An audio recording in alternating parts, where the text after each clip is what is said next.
Assalamualaikum warahmatullahi wabarakatuh. Halo Sobat Unibos, kembali lagi di podcast Education Talk Universitas Bosowa. Bareng saya Syarifah Dira Segaf dan kali ini kita kedatangan tamu spesial lagi nih tentunya. Dia ini adalah salah satu mahasiswi dari Universitas Bosowa. Dia itu baru angkatan 2025, which is mahasiswa baru, tapi udah diundang ke podcast Education Talk dan tentunya sangat berprestasi dong. Dia ini namanya Kayla. Dia adalah seorang mahasiswi dari Fakultas Hukum yang merupakan atlet di cabang olahraga karate yang sudah banyak mengikuti kejuaraan di tingkat nasional. Mungkin kita langsung kenalan aja. Halo Kayla, Halo Kak, apa kabar? alhamdulillah baik Kak. Oke, mungkin boleh kenalan ke Sobat Unibos yang lagi menonton, bisa disebutkan nama lengkap dan nama panggilannya, terus sekarang lagi sibuk apa nih? Oke, halo teman-teman. Perkenalkan nama saya Kayla Zara Ramadhani, kerap dipanggil Kayla. Saya salah satu mahasiswi dari Universitas Bosowa, Fakultas Ilmu Hukum. Jadi kesibukannya sekarang itu ya kuliah, latihan. Oke, jadi kuliah latihan, jadi manage waktunya. Nah, ini yang saya penasaran nih, mungkin bakal tanya-tanya. Mungkin, sebelum masuk ke banyak cerita seru soal perjalanan Kayla, menjadi atlet sekaligus mahasiswa di Unibos, boleh cerita nggak kapan dan bagaimana awalnya Kayla itu, mulai masuk ke dunia karate? Apakah ada sosok atau momen yang paling berpengaruh sehingga akhirnya Kayla ada di titik sekarang? Jadi awal mula masuk ke dunia karate itu waktu SD Kak. Awalnya cuman ikut sama teman buat latihan, tapi lama-lama merasa cocok dan jatuh cinta sama olahraganya. Jadi dari SD? Iya Kak, dari SD. Terus yang paling berpengaruh waktu itu pelatih pertamaku. Beliau yang bilang kalau saya punya potensi. Nah dari situ titik awalnya. Oke, dan berlanjut, nggak ada yang kayak semacam, kan saya sudah beberapa kali wawancara atlet nih kayak, eee, terus ada sesi hiatusnya atau apa, kalau Kayla berlanjut terus dari SD sampai sekarang? Iya Kak, betul. Jadi aktif terus ya? Aktif terus Kak. Keren banget. Oke, nah terus, dari proses awal sampai akhir ini kan, eee, Kayla pasti ada struggle nih. Kira-kira dari awal latihan sampai akhirnya berani untuk ikut kompetisi, apa proses yang paling sulit yang kamu lalui dan bagaimana cara kamu nge-push diri untuk terus bisa lanjut sampai sekarang? Proses tersulit itu sebenarnya ada di mental Kak. Karena ada masa di mana kurasa latihanku sudah keras tapi hasilnya belum maksimal dan takut juga ndak bisa bersaing sama yang lain. Tapi cara aku nge diri itu biasanya dengan mengingat lagi tujuan awalnya. Kenapa mau memulai. Terus saya bagi targetnya jadi kecil-kecil biar ndak terlalu berat, yang penting konsisten. Sekali Kayla. Kayla ini baru semester 1 ya? Jawabannya sudah se-wise Kidi. Saya sangat impress. Oke, nah setelah melewati banyak proses panjang, kamu kan sudah sering banget nih tampil di kejuaraan tingkat nasional juga. Nah, apa sih ada nggak pertandingan yang paling berkesan sejauh ini dan apa pelajaran terbesar yang kamu dapat dari momen itu? Yang paling berkesan itu waktu ikut PON bela diri kemarin. Karena di situ semuanya betul-betul diuji, baik mental maupun fisik. Lawannya juga kuat-kuat, presurnya juga besar. Tapi dari sana banyak belajar hal penting. Kadang yang kita lawan itu bukan cuma orang yang ada di depan kita, tapi rasa takut yang ada di kepala sendiri. Begitu semuanya bisa dilewati itu rasanya luar biasa. Oke, PON bela diri itu kemarin dilaksanakan di mana? Di Kudus, Jawa Tengah. Oh, di Kudus. Ya, Terus Kayla dapat juara 3. wah, Kayla itu kalau tahu kan karate kalau nggak salah terbagi-bagi atas kategori-kategori ya? Iya, betul. Kalau kategori Kayla apa? Kan itu kan kalau PON itu Kak kayak, ndak termasuk semua umurnya kayak, bisa mulai dari seumuranku atau yang lebih jauh di atasku begitu. Terus yang dibagi tuh sesuai berat badan. Oh, berat badan. Terus Kayla Ya, yang apa? min 68. 68. Iya Kak. Kayaknya kuat banget dong. Berarti kalau orang aku kayak apa nih, kalau kayak orang karate begitu berarti daily life-nya juga kuat-kuat dong. Angkat ini, angkat itu. Apakah termasuk dalam latihan mungkin angkat galon atau kalau perempuan ya.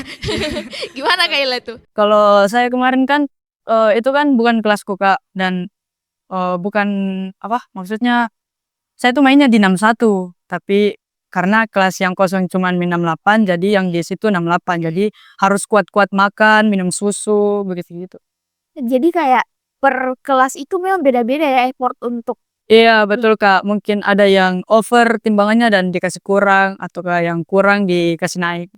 Nah, terus, tapi kalau jadi atlet itu kan nggak seterusnya itu mulus ya perjalanan. Iya, betul, Kak. Nah, biasanya kalau, atlet itu punya momen kayak semacam down atau titik rendah itu apakah, Kayla juga pernah merasakan? Dan kalau iya, apa yang akhirnya bikin Kayla bisa bangkit dari keterpurukan itu?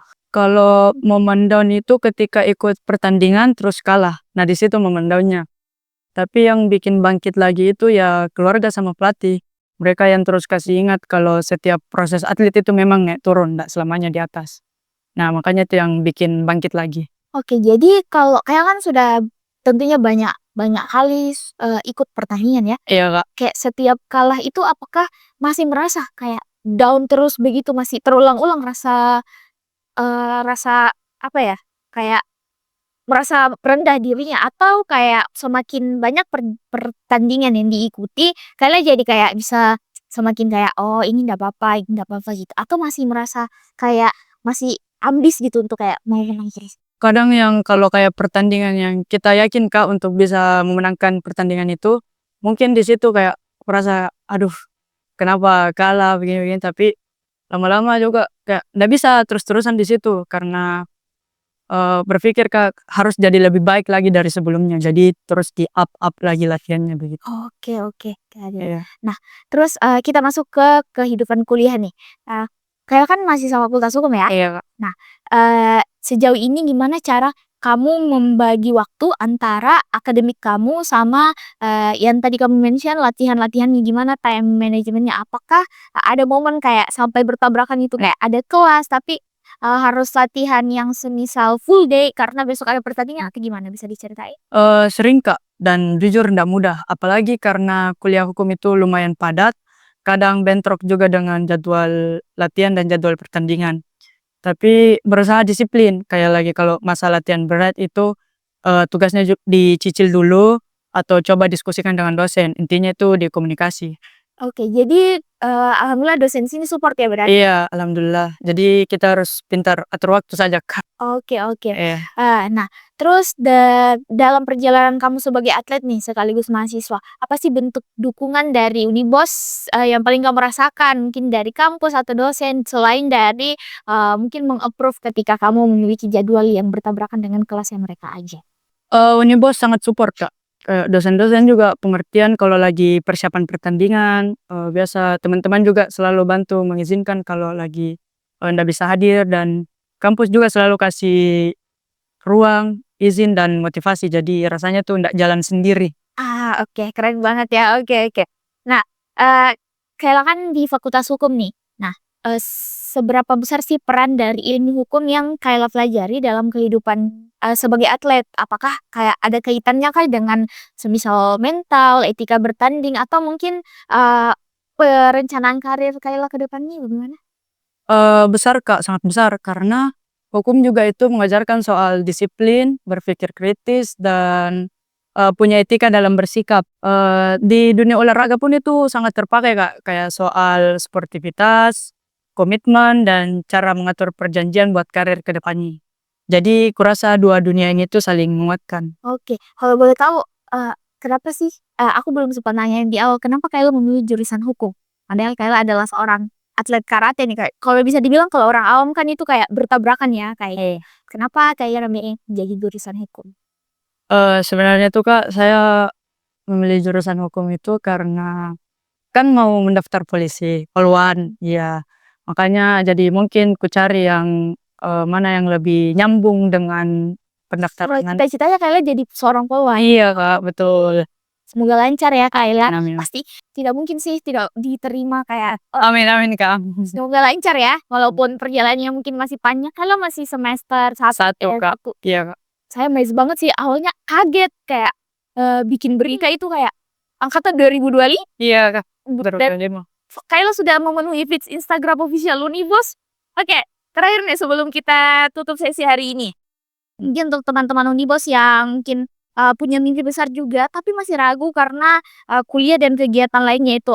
Kira-kira apa pesan dan motivasi terbaik yang Kayla bisa share ke teman-teman Unibos yang lagi ngapa? Boleh silahkan ngobrol langsung. Buat teman-teman yang punya mimpi tapi masih ragu karena kuliah atau kesibukan yang lain, saya cuma mau bilang, jangan tunggu semuanya sempurna baru mau memulai, karena tidak akan ada waktu yang pas. jalani dulu sambil belajar atur waktu. Percaya kalau kita serius dan konsisten, kampus, lingkungan, dan kesempatan itu bakal terbuka sendiri jalannya. Wah, keren banget. Yeay. Terima kasih banyak Kayla Iya, sudah menyempatkan sama-sama, Kak. hadir. Hari ini ada latihan lagi nggak? Ada Kak, ada. Oke, semangat ya latihannya. Semoga kejuaraan kedepannya selalu menang dan tercapai.